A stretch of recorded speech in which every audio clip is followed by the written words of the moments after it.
I got excited about talking about Scalyfin because I haven't talked about them since 1984, and it was a lovely exercise to start looking really at the bits that I loved most about these wonderful little character fish. And probably before I I just want to sort of reinforce the amazing work done by all the volunteers or the people interested in the sea who get out there and really help sing the praises of what is a black box for most people. So every opportunity we get to sing the praises of how wonderful our marine life is all around Australia and all around the world is really worth it. And I applaud all of you that get into cold waters and thick or thin wetsuits to really sing the praises. So all power to all of you. But I wanted to use Scalyfin tonight as an example of the stories associated with just one fish. And I think if you expand that to all the fish, to all the seaweeds, to all the invertebrates, to all the groups, it is just such a world of wonderful stories and just amazing evolution and adaptations and behaviour and complexity that's out there. And I want you to think, when you're looking at any of the fish or animals or plants you see during the Great Victorian Fish Count or any of your diving, what are they telling us about their behavioural needs or their kind of evolutionary needs when we just observe them? And I was lucky enough for my honours to observe territorial behaviour in these fish at Pope's Eye, and we spent the winter, well, as long as we could, watching what they do, these little fantastic fish. So I'll just get my cursor back. So this is Pope's Eye, and many of you will know it, but I basically spent a year trying with Jeff Jones, my supervisor from Melbourne Uni, and a couple of other students, just trying to nut out what was going on in this system and what was happening with these amazing little punchy fish, the Scalyfin. This is a male Scalyfin, and it's about, its total length's 25 centimetres, probably the biggest out there, so almost a foot long in the olds, and a plucky little, yeah, it punches above its weight. So these are fish that you often discover the first time when they're biting holes in your wetsuit, or they're chasing off a sea carp that's 5 times larger than them, or we even saw them chasing off seals that had settled in their territories. And so they're the little Jack Russells of fish, and they're really plucky, and we end up with a lot of little holes in our wetsuits, and when they occasionally got skin, you knew about it. So I can relate to your cleaning station incident that you had, Cade. So I just want to start by saying they're damsel fishes. They're a very big damsel fish, so they're in the same group as Nemo and lots of the damsel fishes you get in tropical waters and even more in New South Wales, but these are our Victorian equivalents, and they really are, they're seascape transformers. So they end up modifying the environment they're in, and so I see them as a keystone species in temperate reefs. Now, you can see the damselfish connection when you look at the juvenile, and I'd like to thank John Gaskell for this photograph, which I stole without permission off the VNPA website, and others are stolen off the internet without me even knowing who took the photos. So if you are one of the photographers whose photos is in there, I apologise. But I also would make the call out that anybody who is doing photography, can you please get all the bits that are missing in some of these stories that we talk about tonight, because it's really hard to show everything that's wonderful about this fish. So this is a juvenile, very brightly coloured. They start carnivorous, so they're picking out on worms and sea slugs probably, but picking on the animals initially. And you find them often in the gaps between the adults in the system. This is the female. So the male is purple-grey, iridescent around the outside, showing maturity. And then the female is olive green. And again, with the maturity showing with the iridescent fringe around the outside. I think they're called scaly fin because of scales on either the pectoral fins or the base of the caudal fin, but somebody else can look that up. So when we look at, so that's the male. This is the Victorian Scaly Fin. The other Scaly Fin we get in Victoria is the white ear, or the white ear Scaly Fin, with the big white cover on the gills, hence the wide ear. And even as juveniles, you can tell the difference between a juvenile wide ear and a juvenile Victorian Scaly Fin. So if you're doing the fish counts, you come across these pretty little iridescent ones, it's all about looking for that ear marking. Now, the whole point of this fluorescent coloration, and possibly even the false eye spot on the back of the body, is to say, don't pick on me, I'm little. So this is like young horses that do that mouthing when they don't want to be picked on by the adult horses. The colour says, I'm not a threat to you, I'm eating animals, I won't get in your way, I'm just a little male or female keeping away from you.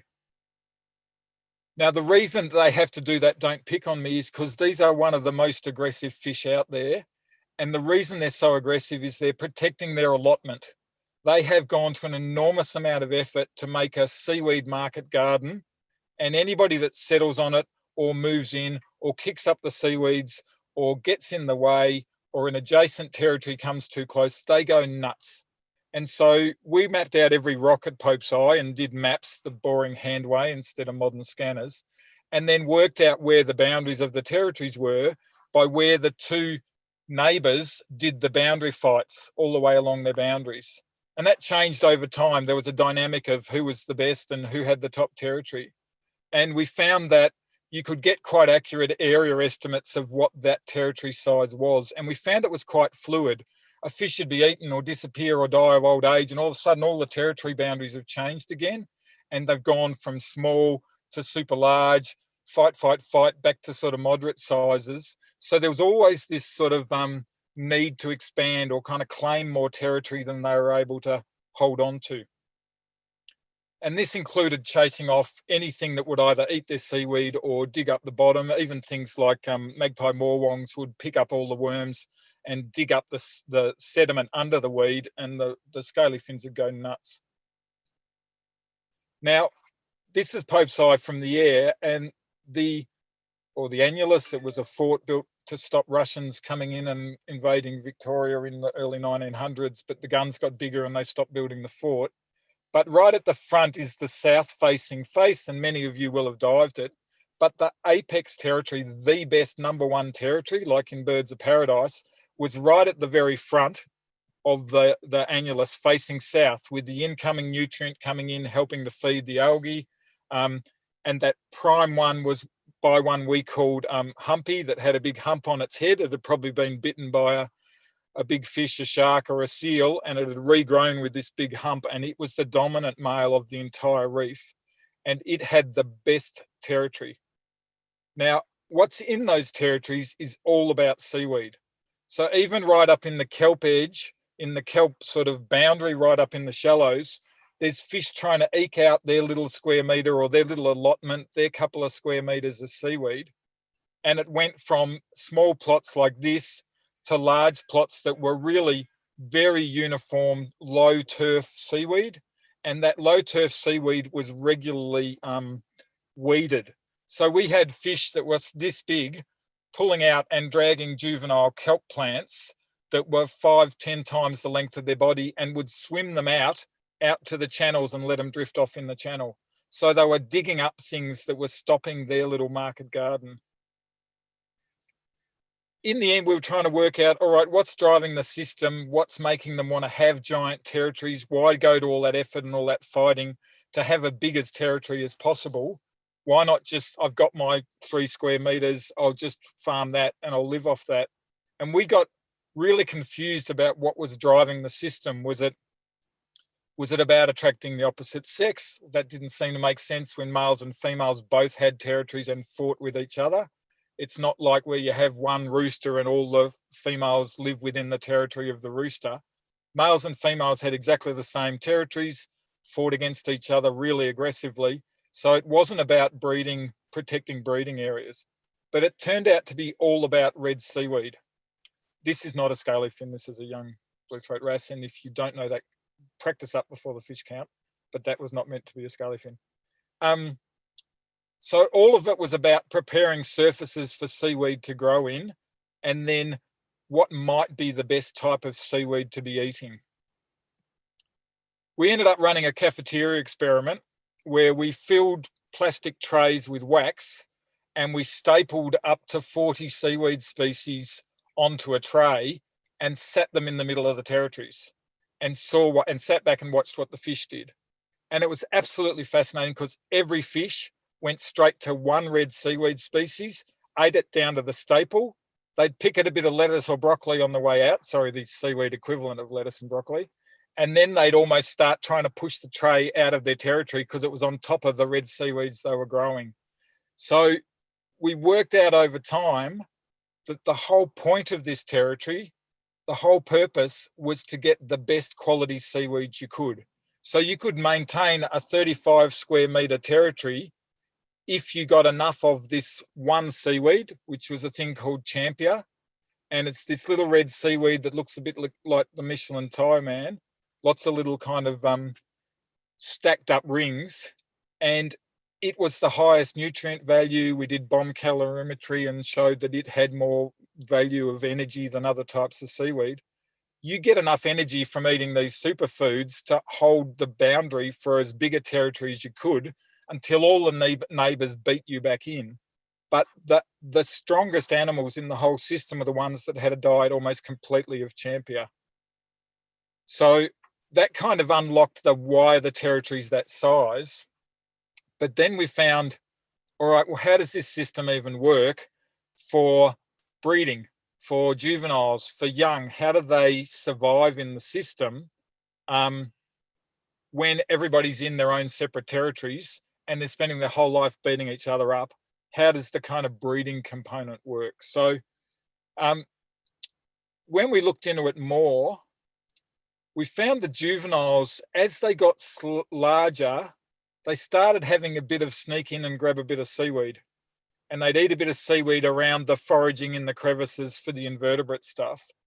And as they got larger, they started making pretty terrible little territories right up on the edge of the kelp. So where the kelp's scraping everything away or the kelp's blocking out the sunlight, they'd be trying to make their, I don't know, play school version of a veggie patch. And they'd be sort of learning to pick out weeds and learning to which ones tasted the best, even though they still preferred meat. So they're kind of working through that transition to vegetarianism. But as they got larger, they almost got to adult size and were still hanging on with these juvenile colours. So they were still pretending to be harmless juveniles and able to sort of slowly get stronger at about kind of levering out their territory. So it's a bit like fish species where they either remain one sex before they sex change, or they even pretend they're the opposite sex to avoid being beaten up by the males before they do the last minute, aha, I'm actually a male and I'm going to fight you now. So there was something about trying to look teenager as long as you can, stay at home as long as you can, and then they'd flip into that green versus blue, or green versus purple, male versus female. So they'd often start with territories right up high in the surge zone or where the kelps were, but gradually as they got stronger, they'd move down into and occupy the spaces in the prime territory, in the prime, like the allotments in England. You've got your little area and you've got to fight for it. Now, the other thing we started noticing was that the male territories included preparation of vertical rock surfaces. So what we thought initially was grooming for seaweed, we realised was grooming down to bare rock. And these became the surfaces that the eggs were laid on. And once a male had a prepared surface, he was ready to receive females. Now, while we were there, every now and then a male or a female kind of coming through, or they've lost their territory and want to try and fight a new territory, every Scalyfin would come up out of their territories and en masse attack whoever the passerby was and chase them right out of the area. So those juveniles that just changed colour were often beaten to the marginal areas where the food was worse quality substrate, more sand, all those sorts of things. So we're going, how the hell do the females get into these systems without being bitten to death? And only a couple of times we actually saw it in action. We saw some females getting bigger in the stomach, or so their ovaries were getting fuller, ready for laying eggs. And then they'd suddenly put on this two-tone colour pattern. So the front half would be olive and the back half would be purple. It was like they were, I'm neither male nor female, but I'm gravid, I'm full of eggs. And as soon as they went to that colour, all the females ignored them and let them swim through their territories without being harassed.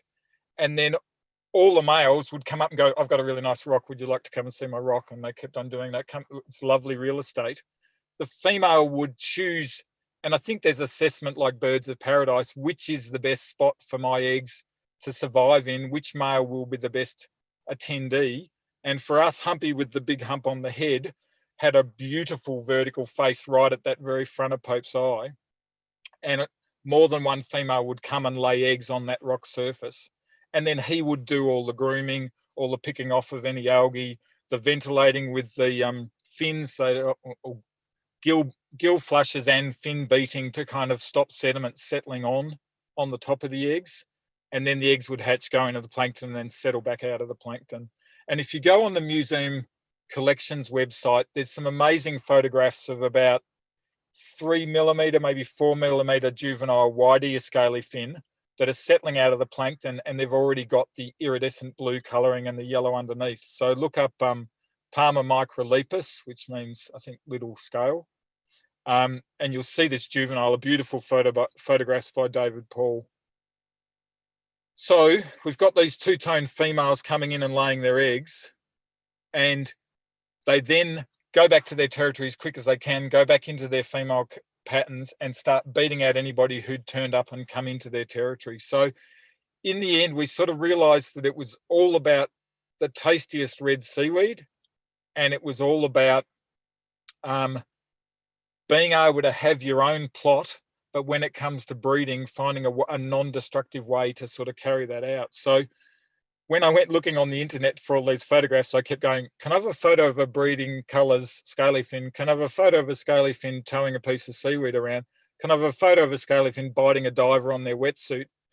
They'd even see their reflection in your mask while you were doing measurements and counting movements, and they'd start banging you on the mask so hard that you were worried your mask was going to crack from this male who's suddenly seen a male on television turn up in the middle of their territory. So it's a really interesting system, but I think it just shows the variations out there on successful models. So when we look elsewhere, the wide-ear scaly fin is purely a meat eater, and it tends to live in those urchin barrens. We do get them in Port Phillip Bay and in other parts of Victoria, but they tend to be in the areas with less seaweed. And then round Australia, there's about 9 species of the genus Palma. This is one called Bicolour, which is permanently in this two-tone, and I don't know what the dynamics are, but I like the idea that each of these species probably have completely different models. It might be based on carnivory, it might be based on rich algae, it might be based on reproductive patterns and models. I think there's even pair bonding ones somewhere that kind of don't do that. I've got my own territory, they do things together. But I just thought I'd finish by saying this model in damselfishes is repeated elsewhere. So this is the Garibaldi that occurs under the giant kelp in California.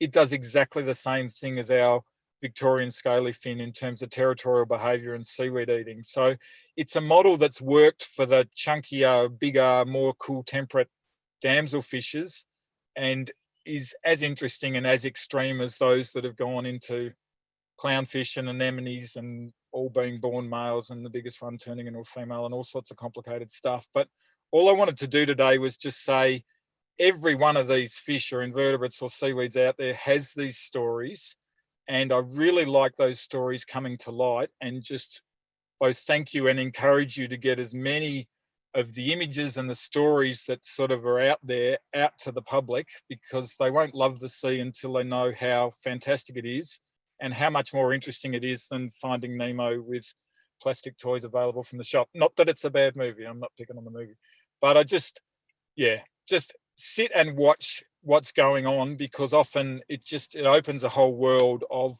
watching the behaviours and seeing what's happening. And I'm sorry if that was 57 minutes.